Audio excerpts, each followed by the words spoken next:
कुरान अज़ीम में लिखा है 22वें सिपारे के अंदर, या अय्युहल्लज़ीना आमनुत्तकुल्लाह वक़ूलू क़ौलन सदीदा, ए ईमान वालो अल्लाह पाक से डरो और सीधी सीधी बात किया करो, सच बोला करो।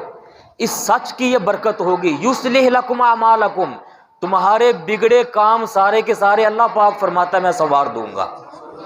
सच बोलो, तुम्हारे सारे काम मैं संवारूंगा, अल्लाह पाक फरमा रहे। सच बोलने से काम संवरेंगे। संवारने किसने है? काम बनाना किसने है? कामयाबी देनी किसने है? वो फरमा रहा है कि सच बोलो मैं काम संवारूंगा तुम्हारे। बंदा कहता है, हम कहते हैं कि अगर झूठ ना बोला तो मेरा काम ही नहीं चलेगा। बड़े बड़े पैमाने पर झूठ बोले जा रहे हैं, ऐलान करके झूठ बोले जा रहे हैं, चैलेंज किए जा रहे हैं झूठ बोलने पर, और फिर एक दूसरे को दाद दी जा रही होती है। बचो मेरे प्यारे भाइयों झूठ से, अपने आप को बचाओ।